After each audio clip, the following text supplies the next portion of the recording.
बड़ा हंसी है इनकी जुबान का जादू, लगा के आग बहारों की बात करते हैं।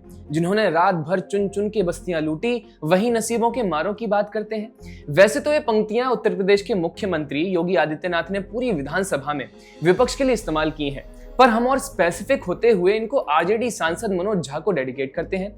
दोस्तों, राहुल गांधी के साथ विपक्षी पार्टियां चुनाव आयोग के खिलाफ जो नैरेटिव चला रही हैं, उसकी पोल मनोज झा ने खोल दी है। डायरेक्ट तो उन्होंने कुछ भी नहीं बोला, पर इशारे तो हम भी समझते हैं और आप भी। नमस्कार, मैं हर्ष नायक, आप देख रहे हैं द पैम्फलेट। आरजेडी के सांसद मनोज झा ने तेजस्वी यादव के इलेक्शन बॉयकॉट वाले बयान पर कहा कि लोग बॉयकॉट करेंगे। क्या आपने नहीं देखा कि बांग्लादेश में क्या हुआ? इसलिए हम चुनाव आयोग से हाथ जोड़कर अपील करते हैं कि बांग्लादेश चुनाव आयोग को अपना आइडियल नहीं माने। तो क्या मनोज झा और उनके साथी इसीलिए साल दर साल चुनाव आयोग के खिलाफ मोर्चा खोले हुए हैं, ताकि हमारे देश की सड़कें भी बांग्लादेश जैसे उग्रवादियों से भर जाएं? ऐसे बयान देकर वो किसको भड़काना चाह रहे हैं? दोस्तों, मनोज झा का बयान तो एक धमकी की तरह सुनाई दे रहा है। ये बयान जनता को उकसाने की कोशिश भी करता है, ताकि वे बांग्लादेश जैसे हालात पैदा करें।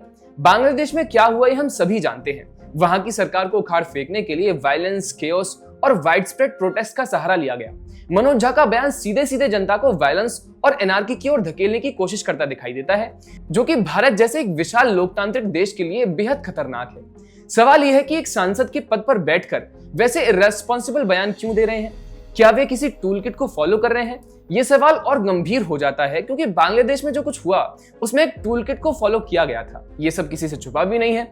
ऐसे में अब मनोज झा का बांग्लादेश का कंटेक्स्ट यहाँ लाना यही दिखाता है कि बांग्लादेश वाली टूल किट उन्हें भी शायद मिली होगी। देखिए, ईवीएम, फर्जी चुनाव लिस्ट और अब एसआईआर पर विपक्ष का प्रोपेगेंडा सफल होता नजर नहीं आ रहा है। जनता को चुनाव आयोग पर विश्वास है और चुनाव आयोग भी इन दावों को खारिज करते हुए अपना पक्ष रख चुका है। भारत का चुनाव आयोग एक इंडिपेंडेंट और कॉन्स्टिट्यूशनल इंस्टीट्यूशन है, जो संविधान के आर्टिकल 324 के तहत काम करती है। ये संस्था वर्षों से भारत में मुक्त और निष्पक्ष चुनाव कराने में सफल रही है। ऐसे में उसकी तुलना बांग्लादेश के चुनाव आयोग से करना बिल्कुल गलत है, क्योंकि दोनों देशों की राजनीतिक और सामाजिक परिस्थितियां एकदम बिल्कुल अलग हैं। दोस्तों, बांग्लादेश की राजनीति में विदेशी हस्तक्षेप और फंडिंग का बहुत बड़ा रोल होने के दावे सामने आए हैं। अब ये इंटरफेरेंस भारत में भी करके पॉलिटिकल अनरेस्ट करने की कोशिश कौन कर रहा है, ये सब कुछ आपके सामने है। मनोज झा के बयान ने इस पर मुहर लगा दी है। सवाल सीधा है कि तेजस्वी यादव चुनाव बॉयकॉट की बात करते हैं, मनोज झा बांग्लादेश जैसी परिस्थितियों की बात करते हैं। क्या ये देश के लोकतंत्र के लिए हानिकारक नहीं है? राहुल गांधी तो कह चुके हैं कि he wants to fight the Indian state. अगर चुनाव आयोग से आपकी कुछ वास्तविक शिकायतें हैं, तो आपको आयोग से जाकर मिलना चाहिए। आयोग को अपने आरोपों के समर्थन में एविडेंस देने चाहिए, लेकिन ऐसा आप नहीं कर रहे हैं, बल्कि आयोग को डाउटफुल बताने की कोशिशों में लगे हैं।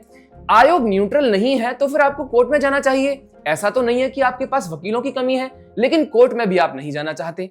ऊपर से बांग्लादेश जैसी परिस्थितियों की धमकी दे देते हैं।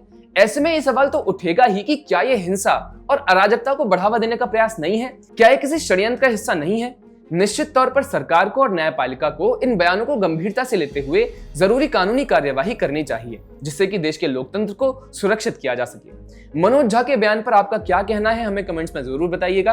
वीडियो पसंद आए तो लाइक, शेयर और सब्सक्राइब करिएगा। नमस्कार।